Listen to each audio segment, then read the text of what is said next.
తరఫున చలో హైదరాబాద్ ఈ నెల 28వ తారీఖున భారీ ఎత్తున ప్రోగ్రాం పెడుతున్నాం. కార్మికుల హక్కుల గురించి కొట్లాడడానికే నేను ఏజెండాగా పెట్టుకొని కార్మికుల గురించి తెలంగాణలో ఉన్న కార్మికులందరూ ఎంతో అవసరపడుతున్నారు. కార్మికుల గురించే, కార్మికుల డిమాండ్ల కోసమే భారీ ఎత్తున ఒక 10,000 మందితోటి చలో హైదరాబాద్ మల్లాపూర్లో ప్రోగ్రాం విజయవంతం చేయాలని కార్మికుల సోదరులందరికీ హృదయపూర్వక నమస్కారం తెలియజేస్తున్నాను. మన డిమాండ్ మనం కొట్లాడడం కోసమే మనం ఈ ప్రోగ్రాం ఎంచుకునేది. దీని గురించి మన డిమాండ్లు ఏంటంటే ప్రతి ఒక్క కాంట్రాక్టు ప్రైవేటు ఉద్యోగ సంస్థలలో పనిచేసే మన కార్మికులందరూ డైరెక్ట్ పర్మనెంట్ ఎంప్లాయీస్ని పర్మనెంట్ చేయాలి. ప్రతి ఒక ఎంప్లాయీకి తగినంత జీతాలు లేక జీతాల గురించి కొట్లాడాలి. మనకి ఈఎస్ఐ కార్డు లేదు, ఒక హెల్త్ కార్డు లేదు.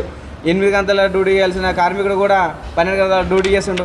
ఇవన్నిటి గురించి మన హక్కులు మనం కొట్లాడడం కోసమే మన గుండెల నుంచి మన రక్తం నుంచి పుట్టిన ఎజెండానే తెలంగాణ కార్మిక హక్కుల సంఘం అనేది కొత్తగా పుట్టింది.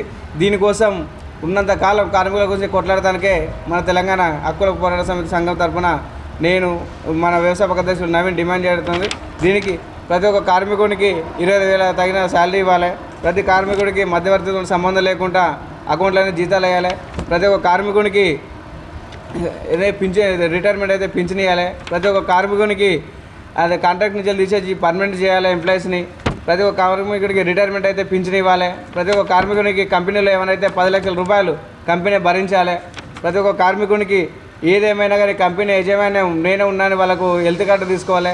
ఇవన్నీ డిమాండ్లు, చాలా డిమాండ్లతో ముందు ఎత్తుగా ఈ ప్రోగ్రాం చేస్తున్నాం. దీన్ని విజయవంతం చేయాలని నా తోటి కార్మికులందరినీ కోరడం జరుగుతుంది. ఈ సభను భారీ ఎత్తున చేసి దీనికి ముఖ్య ఉద్దేశం ఒక గవర్నమెంట్కి, ఒక సెంట్రల్ గవర్నమెంట్కి, ఒక స్టేట్ గవర్నమెంట్కి ఒక మెమోరాండం ఇవ్వాలి. దీని గురించి ఉన్న ప్రైవేట్ కంపెనీలందరూ ఒక భయం పుట్టాలి. ఒకటి ఎక్కడి నుంచి వచ్చిందా ఈ కార్మికుల హక్కుల సంఘం